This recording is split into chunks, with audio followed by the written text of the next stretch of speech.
యఃకర్తా జగతాం భర్తా సంహర్తా మహసాం నిధిః ప్రణమామి తమాదిత్యం బహిరంతస్తమోపహం. నేటి కాలమాన విశేషాలను గమనిద్దాం. స్వస్తి శ్రీ చాంద్రమాన నందననామ సంవత్సరం దక్షిణాయనం. వర్ష ఋతువు అధిక భాద్రపద మాసం శుక్లపక్షం ఆదివారం. సూర్యోదయం 6:04 సూర్యాస్తమయం 6:31 తిథి దశమి రాత్రి 2:20 వరకు. నక్షత్రం జ్యేష్ఠ ఉదయం 9:16 వరకు. వర్జం లేదు. దుర్ముహూర్తం సాయంకాలం 4:51 నుంచి 5:41 వరకు.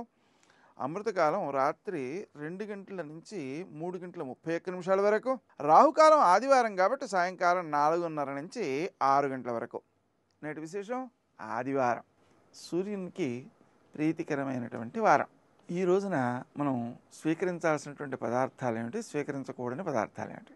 స్వీకరించవలసిన పదార్థాలలో పాయసం అంటే ఆయనకి నీళ్లు కలపకుండా పాలతో మాత్రమే వండినటువంటి పాయసాన్ని ఆయనకి నివేదన చేసి ప్రసాదంగా స్వీకరించవచ్చు. కానీ నూనె పదార్థాలు తినకూడదు. ఎందుకండి అంటే మనకు జాగ్రత్తగా ఆలోచన చేస్తే అక్కడ ఏ వారమునకు అధిపతి అయినటువంటి గ్రహం ఉన్నాడో ఆ గ్రహమునకు పూర్ణముగా విరుద్ధములైన స్వభావములు కలిగినటువంటి వాటిని స్వీకరించకూడదు అనేది అర్థమవుతూ ఉంటుంది. ఉదాహరణకి శనికి సూర్యునికి పడదు. వీళ్ళిద్దరూ కూడా పరస్పర శత్రువులు. ఇలా పరస్పర వైరుధ్యం కలిగినటువంటి గ్రహాలు కాబట్టి శనికి సంబంధించినటువంటి నూనె పదార్థాలు మనం ఈరోజు స్వీకరించకుండా ఉండడం చాలా మంచిది. అలాగే ఏకభుక్తం అంటే ఒక పూటే భోజనం చేయడం చాలా మంచిది. ఇలా ఏ పదార్థాలను విడిచిపెట్టాలో వాటిని విడిచిపెట్టడం, అలాగే ఏ పదార్థాలను స్వీకరించాలో వాటిని స్వీకరించడం అనే చర్యల ద్వారా వ్యక్తి యొక్క ఆరోగ్యాన్ని మనం పెంపొందించుకోవచ్చు. అదేవిధంగా సూర్యనారాయణమూర్తి నమస్కార ప్రియ సూర్య కాబట్టి ఆయనకు సూర్య నమస్కారాలు చేయాలి. అలా చేసినట్లయితే చాలా ఉత్తమమైనటువంటి ఆరోగ్యం శారీరకంగా మానసికంగా సిద్ధిస్తుంది. మానసిక ఆరోగ్యం అంటే చాలా చాలా మంచిదండి.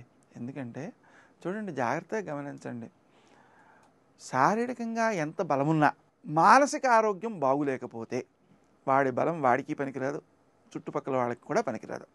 విధ్వంసాన్ని సృష్టించే ప్రమాదం ఉంది. కాబట్టి ఆ స్వస్థత అనేటువంటిది మనసుతో ప్రారంభం కావాలి. ఆ మానసికమైనటువంటి ఆరోగ్యాన్ని మనం కాపాడుకోవడం కోసం ఆ సూర్యనారాయణమూర్తిని ఆరాధన చేయాలి. నేటి ఆణిముత్యాలు.